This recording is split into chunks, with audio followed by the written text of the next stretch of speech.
What's going on, guys? Welcome back to the channel. Thank you so much for stopping by. This week we're going to do a sub $1,000 build. We're going to be doing parts only. Unfortunately, I can't get the parts in right now to actually do the build for you guys. So this is going to be like a hypothetical. If I could build for under 1,000, what would I do? So let's just get straight into it, all right?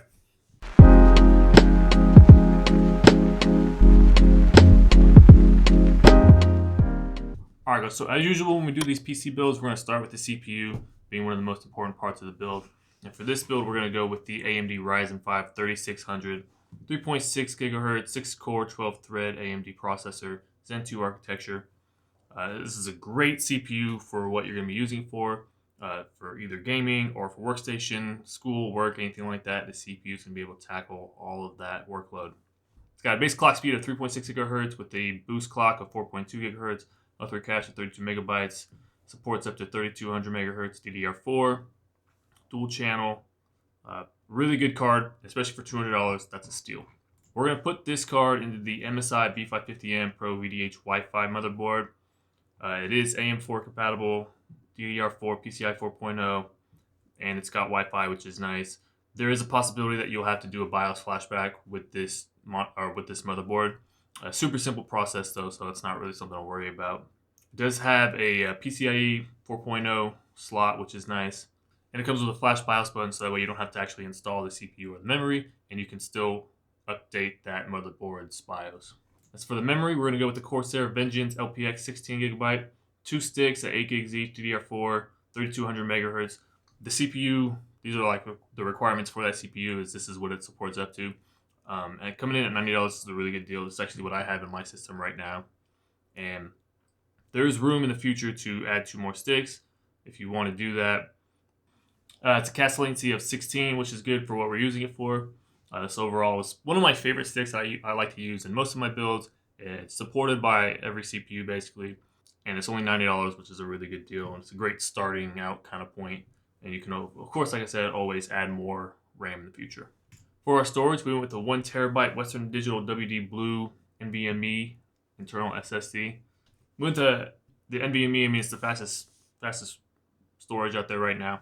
1 terabyte is going to be enough to install your operating system and most of the games you're going to play. Another thing you can always do is add more storage later. It's so easy to add a couple of internal SSDs or HDDs depending on your price and how much storage you need. Now for the GPU, this is where things get tough, guys. Right now, with Bitcoin being so crazy, I said this in my last video too, is GPU prices are just absolutely skyrocketing. With demand being so high, supply being so low, it's really hard to find a good card for a good price. So this isn't like a, hey, get this card right now, because you're honestly probably not going to be able to find this card for this price at this moment.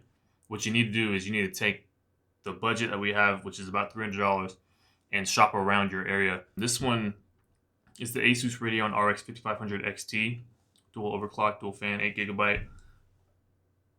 There's one in stock at the Tustin Micro Center, and I'm 4 hours away from there, so if I wanted to get this, I'd actually have to drive or have my friend who's out there go pick it up. But this is one of the best deals I could find for a graphics card right now at only $255, which is absolutely crazy. There's so many cards out there that are $300-400 that will perform worse than this one will.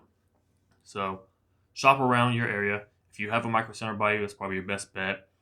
Any kind of computer store. I know I love PCs. We have one out here. So shop around. You might even have to go on to eBay and Craigslist and things like that and find one that's a pretty good deal. So I don't want to go too in depth into this card just because you might not get this one. But the goal for this build is to get a sub $300 GPU, or like a sub $350, and if you're really stingy, you can get a $400 one, but then you're gonna skimp out on some of the other things. So the case we're gonna put this in is the Corsair 4000D. These are really nice cases. I like all of Corsair's cases that they have. They're really sleek looking. They got good airflow. They're really easy to work in. You can get the RGB one as well, which is gonna be a little bit more, but if you like that flashiness, that's really cool. I have good cable management. You have the nice tempered glass side panel so you can see into your build, because that's always something nice to do. Coming in at $95. It's a little bit pricey, but once again, it looks really nice. It's a really sleek looking case. So that's why we went with that. And then for our final component, we're going with the PSU. We went to Thermaltake Smart Pro RGB 650 watt 80 plus bronze certified with fully modular cables. $100. I'll preach this in every video I do. You don't want to skimp on your PSU because it's the one part that can fry every other part. If it goes bad, it can catch fire, it can just short out, which we don't want that to happen. So make sure that you're getting quality PSUs when you go out and buy them. And these are kind of taking another, bump in prices too due to the whole Bitcoin thing. So that's something a little bit harder to manage, but overall, $100 is a really good deal. I would take this in a heartbeat, and you get the cool little RGB things as well. Just add a little more flair to the build. So the grand total for this build, this sub $1,000 build, comes in at $928.93, which is a really good price. Actually, for right now with everything going on, this is a really good build that you can go out and buy right now. With a little bit of help from the GPU gods for sure. But it gives us about a $72 leeway, so you can spend a little bit more on the GPU or a little bit more somewhere else, or you can update, get some new fans in there, things like that. So for sub $1,000, this is a really good deal. All right, guys, so that's gonna do it for this build today. Sub 1,000, we did a really good job of getting it under that price range. But I made this because somebody actually asked me to. They had a budget of $750 to $1,000.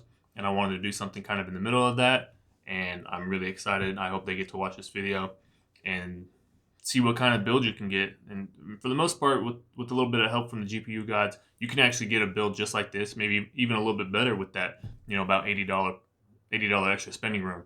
So, guys, make sure you like, make sure you subscribe. Let me know in the comments what your price range is, and I'll try and do a video on that so we can see, what's available right now and what you can build in your price range.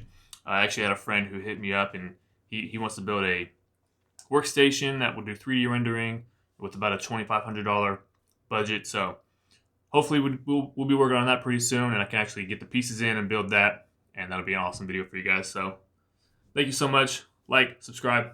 See you in the next one.